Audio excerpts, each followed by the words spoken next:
Good day, mate. Today I'm going to discuss a chess game I just played against EstebanCapaNegra. That sounds like a telenovela player, but I believe this is a human player behind me. So, behind that name. That's what I meant, sorry. Yeah, he's got quite interesting game against me. I use a bird opening as white, which is f4, and let's just have a look at the analysis. Didn't make any blunder today, but he made two blunders, and actually it's not really clear whether uh, he has any direction or goal towards his game, but mainly what I can see from this player is he wants to do a fianchetto of the bishop by moving b6, and later he will move g6 too. And I think it's pretty interesting if you sort of think about doing fianchetto of your bishop. It it can control the main diagonals, but then it questions whether you really focus your attack. Let's just play this, and so you can see knight f3. The standard bird opening, which is trying to protect the king on the king side, making a castle of itself. And then bishop goes to b7, e3, g6, and as you can predict here, then the bishop from f8 will go to g7 there. So bishop goes to e2 here, preparing the space for the king to castle. And then of course bishop goes to g7 there, and then I just castle king side, and it's pretty strong. It's got a good fort there, and black hasn't really developed any pawns in the middle. So let's just have a look what happens here. e6 was moved by black, which is pretty timid. Of course it cannot move e5 there, because if it goes e5 there will be a battle already with the pawns and everything. So c4 was moved by me, and the idea is actually to open the knight there and then try to do it hyper modernly, pawns forward and then major pieces back at the back. And then c5 there, probably trying to mirror, maybe doing the French sort of thing with the queen, trying to be fancy, I suppose, moving to the c7 square probably. Let's just have a look. Knight goes to c3. Probably the idea is to counter fianchetto, and then of course queen goes to c7 is actually a mistake. I can simply move my knight, go to b5, and then making black lose tempo, but I don't want to do that. I just move b3 there, trying to fianchetto the bishop, and then a6 was moved, preventing my knight to go to b5, but I simply move bishop to b2. And then here comes queen goes to c8. This is a very passive move. It's like blocking the queen to move anywhere. Probably it's scared of my knight going to do any threat there. So it's just a weird move, and you shouldn't really do that. You shouldn't really move your queen, which is the most powerful piece in the chess game, and you move it backwards. It's not really gonna help you do anything, especially it's not covering any good diagonal. It's not eyeing to king, to the opponent's king. It's just weird. Okay, basically I go move my queen to c2 there, trying to sort of counter attack. Knight goes to e7. I'm not sure what the meaning of this. Probably it's just trying to make a space for the king to castle. A better move would be knight goes to f6, but it wasn't moved by black here. And of course, before I advance anything, I want my bishop to be protected, so rook at a, go to b1, went to b1, and then from there I can sort of move my knight around, probably going to king side to commence an attack. And of course, as predicted, black king castles king side, and my knight was moved to e4 there, trying to sort of do any attack for white. And here bishop takes e4, queen takes e4, and then knight goes from b to c6 to prevent any threat on the on black's rook at a8. Of course, it's covering it. I simply take the bishop at g7 because it's actually forcing black to lose tempo by moving its king. King goes to g7, and from here I'm planning an attack by probably moving my my knight there, and then probably after that moving my rook, and then bringing it to the front, attacking the king. So let's just have a look.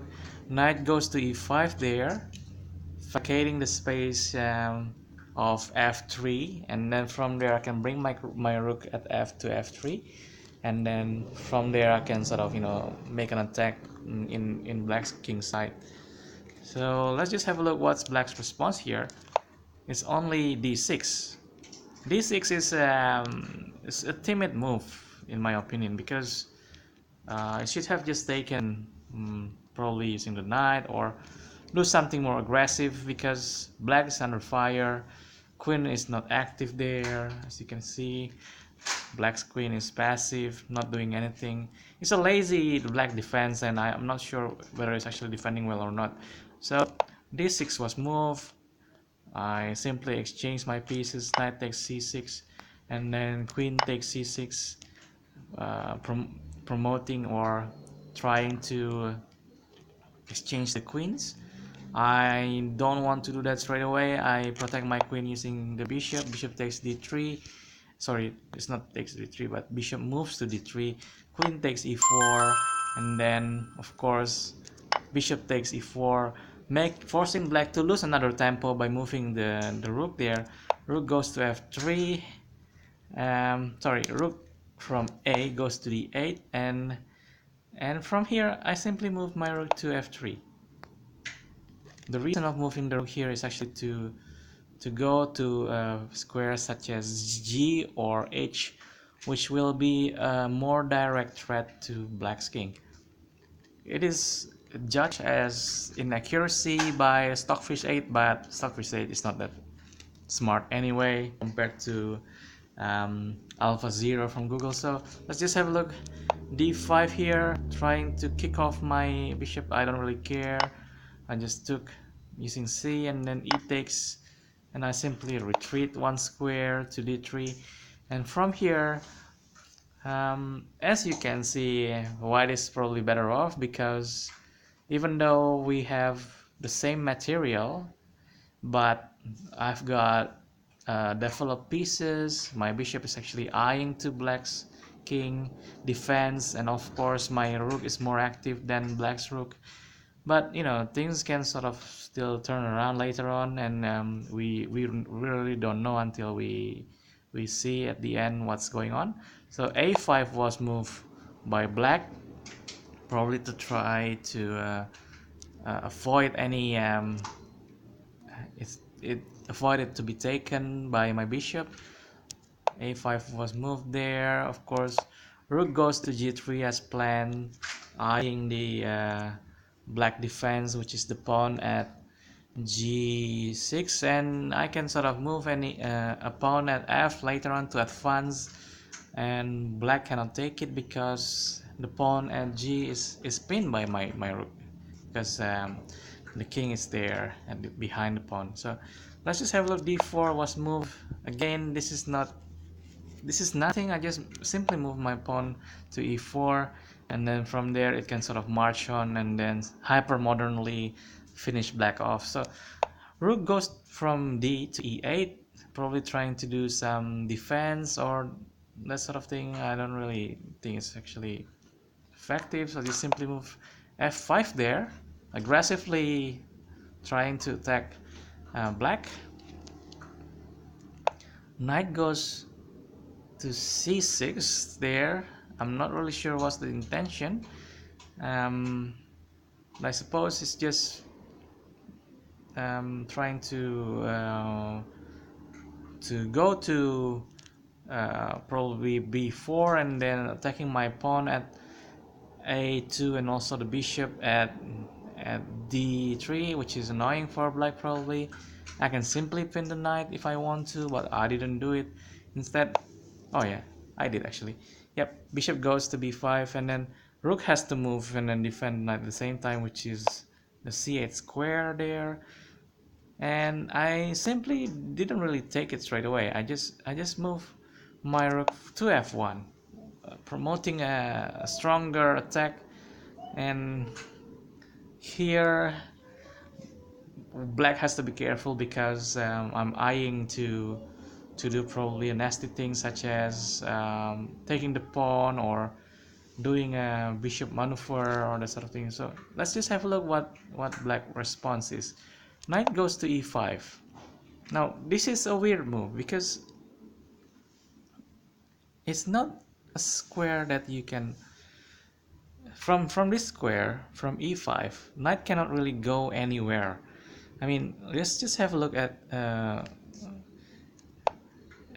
so I move f6 check, and then from you don't really know from e5 black cannot really move its knight anywhere else but return to its original position. So it's just posting the knight there, but all the squares where black knight can move later on is already covered by white pieces and it cannot really do anything there. So it's pretty weak move.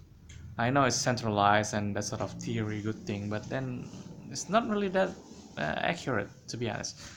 I'll just simply move f6 there, and then king has to return. King goes to g8, and from here it's getting nastier. Like move aggressively. Rook goes to f5, and then knight can only have that sort of option, which is goes back to c6, which is done there. And I simply move my rook to d5 with a nasty idea of course maybe going to d7, and then I can sort of double up my rook and my bishop to f7, and then the f7 is under fire, and a lot of nasty things that can possibly be done, and it's not really nice. Now this is the main blunder. Black moves its rook from f to d8. It is a big blunder because I simply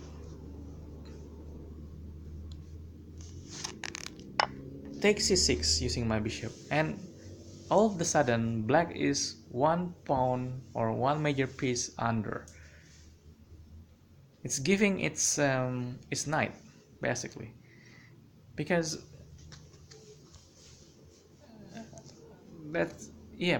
basically it's not strong at all, because the knight is under fire, rook is protecting the rook, so this is what we call overwhelming the opponent. The opponent is overwhelmed, black is overwhelmed, it cannot protect and attack at the same time, it cannot attack and defend at the same time, it has to choose.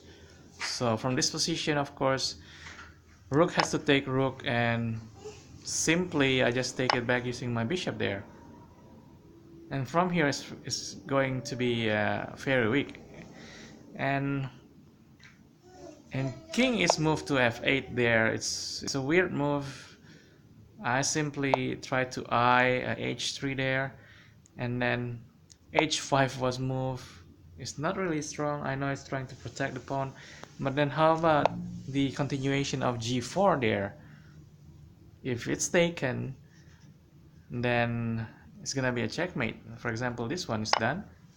It's a blunder because this is a checkmate, so it cannot take that move, and simply white king is escaping, and I simply can take this one. So actually this is the last move from black, and it resigned because it knows that it's going to lose the pawn there, and from there it's just gonna be the end. So I suppose from this game we can sort of learn that there are some mistakes that you probably can do in the beginning. For example, one of the major mistake was moving the queen to a square where it's actually not really attacking or contributing to the game at all, and it's actually just sleeping there, not doing anything. It's one mistake. And then another mistake is probably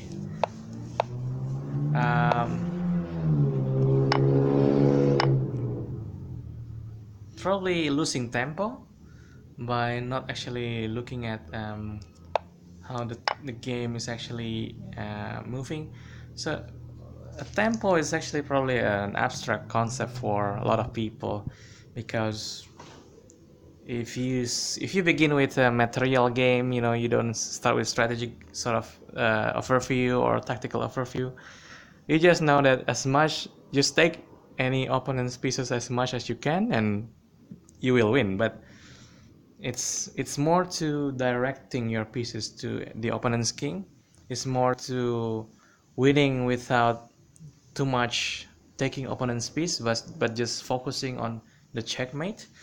And of course, it's winning because of you can direct how the game you want to be. It's like, you know, you are ahead. That's how tempo is. You sort of direct how the game is, and you know that you want to move, or you can gain advantage by moving your piece effectively, so you can sort of defend and attack at the same time, or you're being safe, so you don't have to do unnecessary move to just solely protect your position or your pieces. That's actually tempo winning. Probably it's also, for example, a move like this, queen's trying to exchange. Instead, um, at this position, white is actually x-raying the rook at a8, and of course I can simply move my knight as my bishop to d3, and then after the exchange, it's still, the attack is still there. So uh, I think that's just one of two things or three things that I can sort of show of how to gain tempo. So rook goes to d8, and then I think from this one as well is the way of gaining tempo. So from this one, the bishop at d3 is retreating and attacking, retreating the attack at d5, and also attacking the pawn at a6 at the same time. It's sort of, it's just one of the 2 or 3 ways to gain tempo. So it's interesting to be able to see this sort of thing, to be able to win tempo, and then from then it's just accuracy.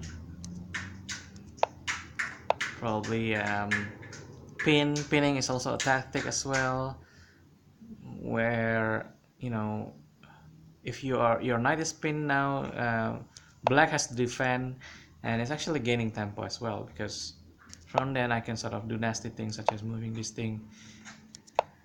And of course, it's more to another tactic, which is pinning as well.